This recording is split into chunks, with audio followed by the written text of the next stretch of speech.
Assalamualaikum warahmatullahi wabarakatuh. Perkenalkan, nama saya Sofinindia Emily dengan NIM 20910501044. Saya dari kelas kependudukan B, Program Studi Perencanaan Wilayah dan Kota, Fakultas Teknik, Universitas Jember.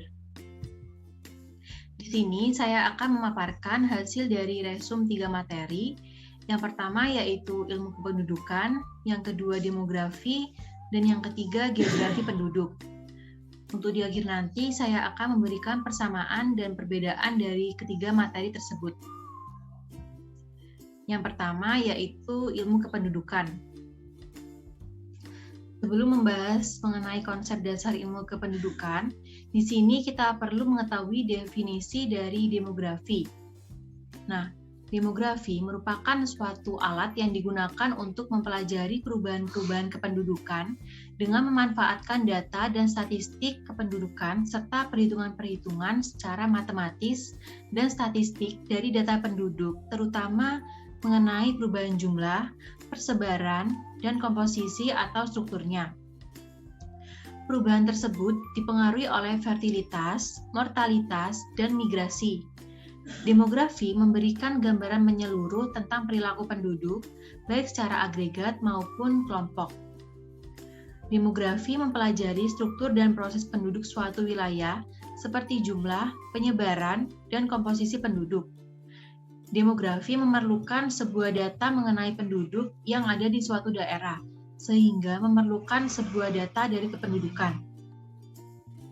Ilmu kependudukan merupakan penghubung antara penduduk dengan sistem sosial, dengan harapan dapat memecahkan pertanyaan dasar bagaimana menambah pengertian atau pemahaman terhadap masyarakat melalui proses analisis kependudukan. Selanjutnya yaitu ruang lingkup ilmu kependudukan. Ruang lingkup ilmu kependudukan dapat dibedakan menjadi dua, yaitu analisis demografi atau analisis kependudukan atau demografi formal, yang lebih menekankan pada perubahan dan variasi penduduk dengan menggunakan teknik demografi tertentu. Ilmu kependudukan tidak hanya berhubungan dengan variabel kependudukan, tetapi juga berhubungan dengan variabel lain, seperti perubahan kondisi sosial, ekonomi, politik, budaya, psikologi, dan geografi. Dalam analisis demografi atau analisis kependudukan atau demografi formal, variabel yang dianalisis, baik independen maupun dependen, adalah variabel demografis. Sedangkan pada studi kependudukan atau ilmu kependudukan, variabel independen dan dependennya ini berbeda. Nah, berikut merupakan penjelasan dari variabel-variabel yang dianalisis dalam demografi formal dan studi kependudukan atau ilmu kependudukan. Nah, yang pertama yaitu demografi formal. Apabila di suatu daerah memiliki tingkat kelahiran yang tinggi, maka komposisi penduduk di daerah tersebut yang bersangkutan akan terpengaruh karena komposisi atau proporsi penduduk muda, khususnya usia 0 sampai 4 tahun, akan menjadi tinggi dan sebaliknya, apabila tingkat kelahiran rendah, maka komposisi penduduk dengan usia 0 sampai 4 tahun akan rendah. Selain itu, tingkat kematian di suatu daerah juga dapat mempengaruhi komposisi daerah tersebut. Jika tingkat kematian pada penduduk lanjut usia tinggi, misalnya di usia 65 tahun ke atas, maka komposisi penduduk di daerah tersebut terpengaruh karena komposisi penduduk dengan usia 65 tahun ke atas ini akan menurun. Selanjutnya yaitu studi kependudukan tipe 1. Nah, variabel dalam studi kependudukan tipe 1 ini adalah variabel independen yang berasal dari variabel non-demografis dan variabel dependen yang berasal dari variabel demografis.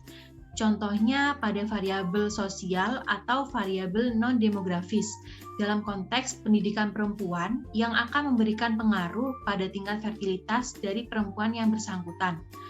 Perempuan membutuhkan waktu yang cukup lama untuk bersekolah hingga mereka mampu untuk meraih impiannya. Hal tersebut dapat menyebabkan semakin pendeknya reproduktif sehingga dapat menurunkan jumlah anak yang dimiliki. Selain itu, pendidikan juga dapat mempengaruhi tingkat mortalitas atau kematian karena semakin tingginya ilmu pengetahuan, maka mereka akan paham mengenai kesehatan yang harus dijaga. Dan yang terakhir yaitu ilmu kependudukan tipe 2. Dalam studi ini, variabel demografis mempengaruhi variabel non-demografis. Contohnya yaitu dengan terjadinya peningkatan migrasi di suatu daerah, maka lapangan pekerjaan juga semakin berkurang. Karena pemerintah tidak bisa memberikan kesempatan pekerjaan yang memadai. Dan akan terjadi masalah kemiskinan pada daerah tersebut sehingga tidak mampu dalam memenuhi kebutuhan hidupnya.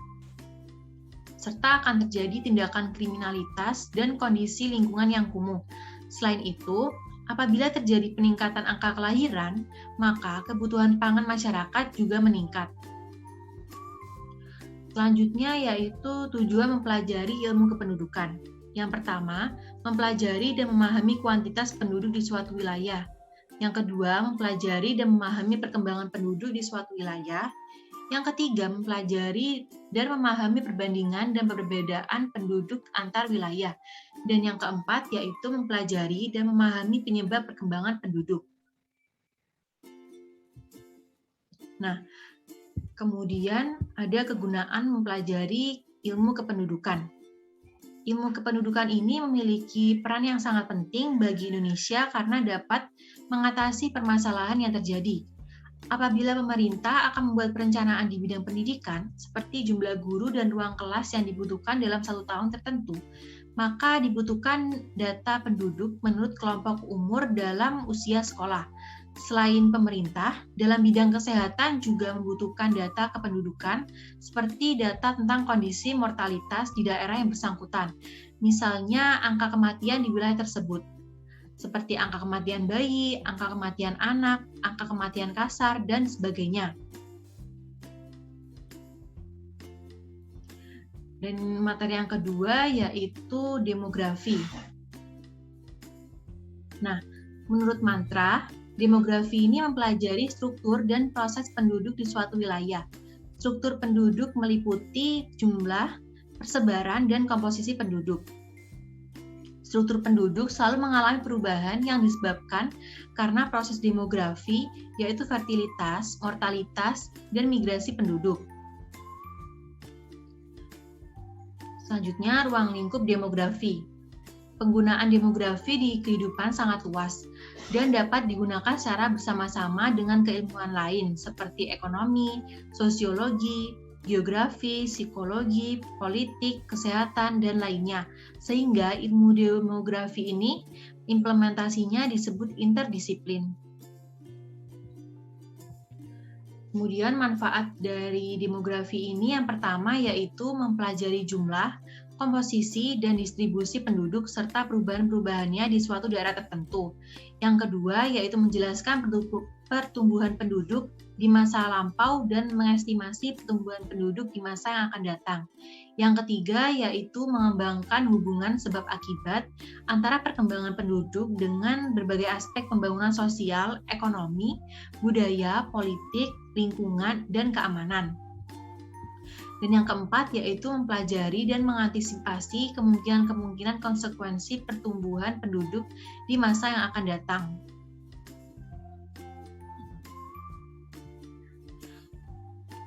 Dan materi yang terakhir yaitu geografi penduduk. Nah, geografi penduduk merupakan salah satu cabang ilmu geografi manusia yang mempelajari tentang perbedaan dan persamaan aktivitas manusia dalam ruang sebagai hasil dari interaksi antar manusia dalam memanfaatkan lingkungan. Menurut Clark, geografi penduduk ini mempelajari penduduk menyangkut distribusinya, komposisinya, dan pertumbuhannya pada ruang yang bervariasi, serta keterkaitan dengan wilayah tersebut pada suatu waktu tertentu. Geografi penduduk menggunakan 3 pendekatan dalam mengkaji fenomena kependudukan, diantaranya yaitu spatial approach, ecological approach, dan regional complex. Dalam 3 pendekatan yang digunakan mampu untuk menjelaskan mengenai interaksi manusia dalam melaksanakan aktivitas.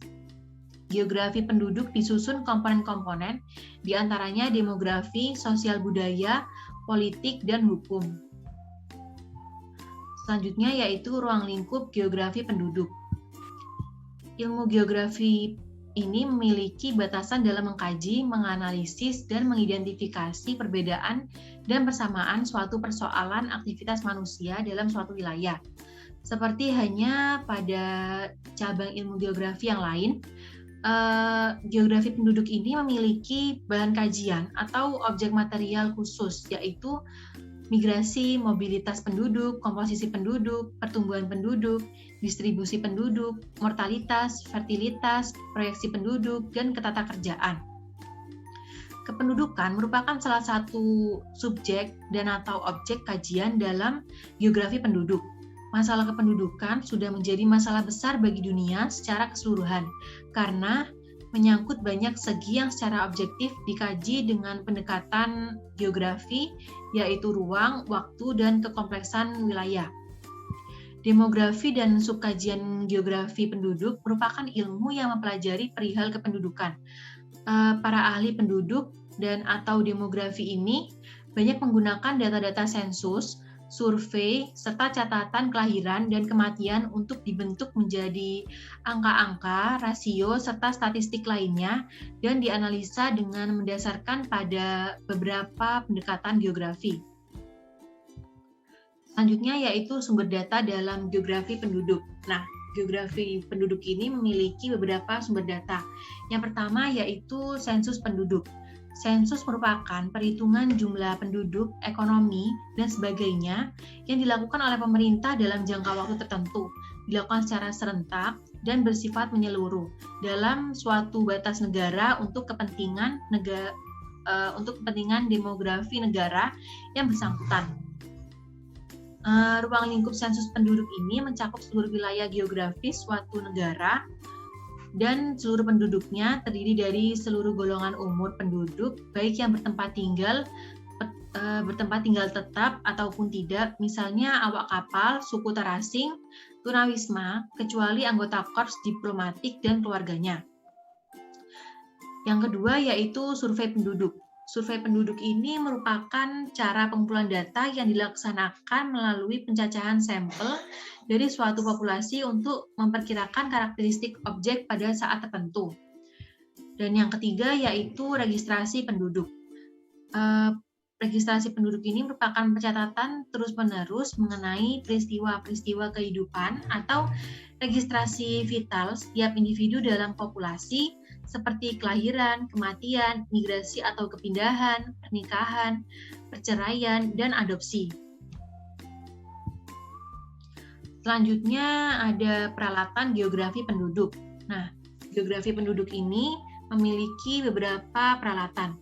Yang pertama yaitu bilangan atau count, yang biasanya digunakan untuk menjumlahkan jumlah mutlak suatu penduduk ataupun kejadian kependudukan lainnya untuk suatu daerah dalam jangka waktu tertentu.